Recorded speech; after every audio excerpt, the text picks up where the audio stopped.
Good morning to dear students. So today we start chapter 4, sorting material into groups. So I hope so all of you have completed your third chapter. So our fourth chapter is sorting material into groups.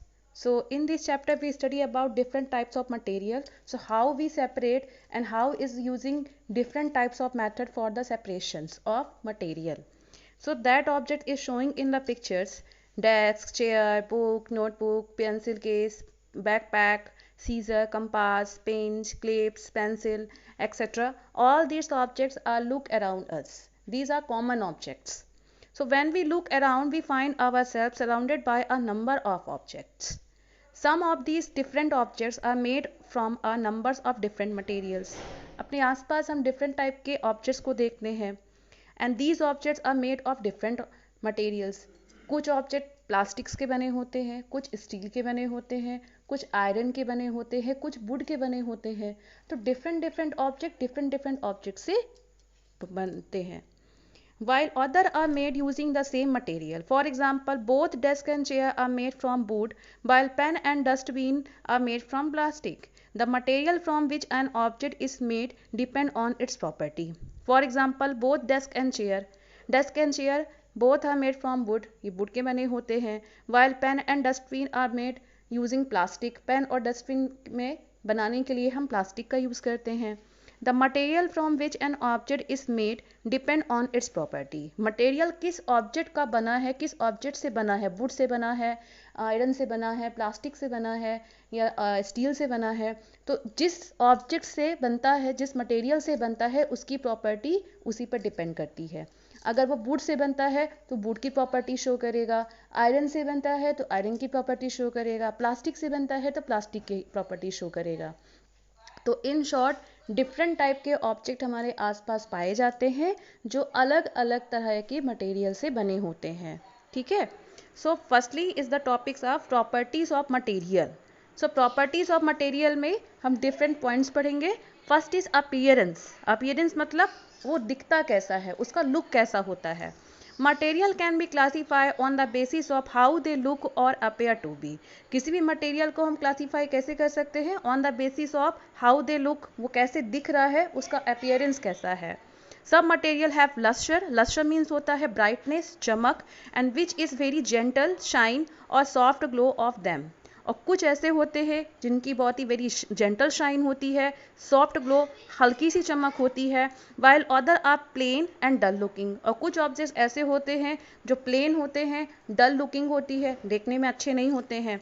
Material that have such lustre can usually be classified as a metal. ऐसे material जिनमें lustre होता है, lustre means होता है चमक, तो ऐसे materials को यूजली हम क्लासीफाई कर सकते हैं एज अ मेटल. जैसे स्टील के बर्तन जो होते हैं उनमें लस्टर होता है, चमक होता है, तो हम कहते हैं वो मेटल है. आयरन का जो लोहे का जो मटेरियल होता है ब्लैक कलर का होता है, उसमें चमक नहीं होती, डलनेस होती है, लेकिन भारी होता है, तो that is the are called the metals. Example include gold, copper, aluminium, iron etcetera. For example gold के ज्वेलरीज मम्मी लोग पहनती हैं, उसमें भी चमक होती है, तो उसको भी हम मेटल के रूप में क्लासीफाई कर सकते हैं. कॉपर, एल्यूमिनियम, आयरन, तो इसी तरह से सारे मेटल्स को उनके लक्चर के बेसिस पे, उनकी चमक के बेसिस पे हम क्लासीफाई कर सकते हैं कि ये मेटल है. Usually metal loses its luster after some time due to the action of moisture and the air on it. Usually जो मेटल होता है कुछ टाइम के बाद अपनी चमक को छोड़ देता है, उसकी चमक खत्म हो जाती है. क्यों खत्म हो जाती है? Because of the moisture and air. आपने देखा होगा जो कॉपर के बर्तन होते हैं, तांबे का बर्तन होता है जिसको आप अपने घर पे पूजा के लिए यूज़ करते हो, तो जब उस नया नया आता है तो कितनी उसमें चमक होती है, कितनी शाइन होती है, बिल्कुल न्यू दिखता है.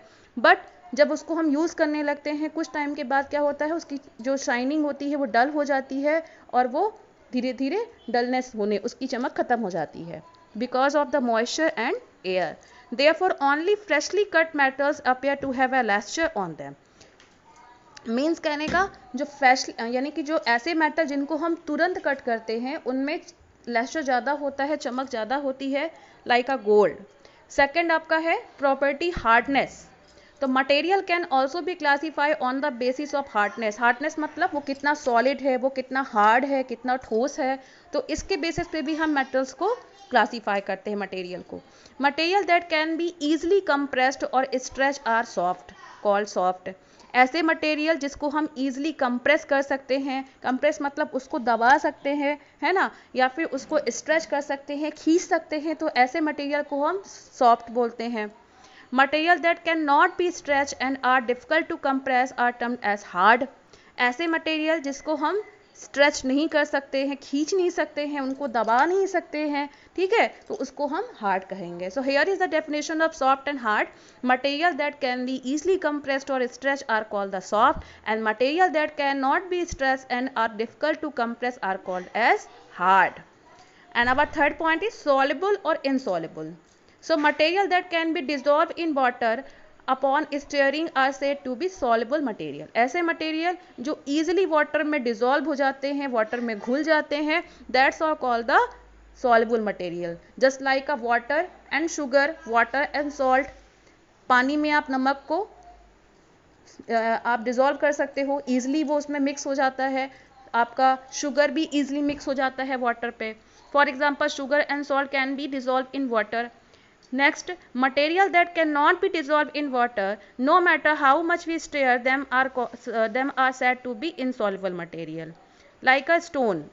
ऐसे मटेरियल जो वाटर में डिजॉल्व नहीं होते हैं, पानी में नहीं घुलते हैं, उसमें मिक्स नहीं होते हैं, that type of materials are called the insoluble material. For example stone and clothes can not be dissolve in water. जैसे कि आपका स्टोन हो गया, क्या स्टोन पानी में मिक्स होता है? नहीं मिक्स होता ना, तो that material is called the dissolve material. And clothes, क्या कपड़े को पानी में हम मिक्स कर सकते हैं? नहीं कर सकते। क्या वो पानी में बिल्कुल डिजॉल्व हो जाता है? नहीं होता। So this is the example of insoluble material. So here is the definition of soluble and insoluble. तो soluble material का definition क्या होगा? Material that can be dissolved in water upon stirring are said to be soluble material. For example, sugar and salt can be dissolved in water. Next definition, material that cannot be dissolved in water no matter how much we stir them are said to be insoluble material. For example, stones, cloths cannot be dissolved in water.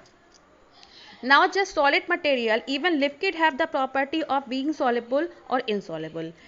सिर्फ solid material ही नहीं, कुछ ऐसे liquid भी होते हैं जिनमें ये property होती है सॉल्युबल और इनसॉल्युबल की। For example lemon juice can easily dissolve in water. जैसे कि लेमन जो होता है वाटर में ईजिली डिजॉल्व होता है, but oil does not dissolve and deposit as a thin layer on the uppermost layer of water. But क्या oil water में डिजॉल्व होता है? नहीं होता ना, वो वाटर में एक ऊपर सी लेयर बना लेता है ना, अलग अलग ही दिखता है वाटर में ऑयल, तो है ना, तो that is called the insoluble liquid.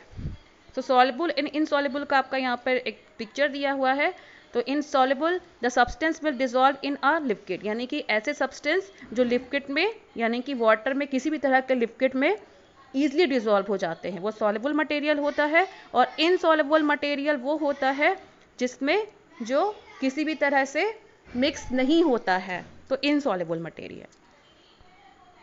Next है आपका ऑब्जेक्ट में फ्लोट और श्रिंक इन वाटर, यानी ऐसे ऑब्जेक्ट जो पानी में फ्लोट करते हैं, तैरते हैं, या फिर श्रिंक हो जाते हैं यानी कि डूब जाते हैं। तो there are some insoluble object और material which shrink to the bottom of the surface when dissolve in water while some other float on the surface of the water. कुछ ऐसे ऑब्जेक्ट्स होते हैं जो इनसॉल्युबल मटेरियल्स होते हैं, जो water में क्या करते हैं, श्रिंक हो जाते हैं, उसके बॉटम, जैसे कि पानी में पत्थर आप डालते हो तो क्या वो पानी में डिजॉल्व होता है? नहीं डिजॉल्व होता ना, वो क्या होता है, पानी में डूब जाता है और उसके बॉटम पे, वाटर के जो बॉटम होता है यानी कि जो उसका नीचे का सरफेस होता है, वहाँ पर आके वो कांस्टेंट हो जाता है, वहाँ पर आके जम जाता है। और कुछ ऐसे मटेरियल्स होते हैं जो पानी में क्या होते हैं, फ्लोट करते हैं, है ना, जैसे पेपर पानी में क्या डूबता है? नहीं डूबता ना, पानी में फ्लोट करता है। For example leaves and Crocs float in water. जैसे कि आपकी लीव्स हो गया, क्रॉक्स हो गया, पत्ते हो गए, ये पानी में फ्लोट करता है। बट रॉक्स और कॉइन, पत्थर और सिक्के अगर आप वाटर में डालते हो तो क्या होता है, वो डूब जाता है, श्रिंक हो जाता है। This is the showing in example. So students, today we have a complete this topic. Our next topics we completed in next day. So I hope so all of you have understand. So those who not understand, in our next class I explain again these topics. So thank you and have a nice day.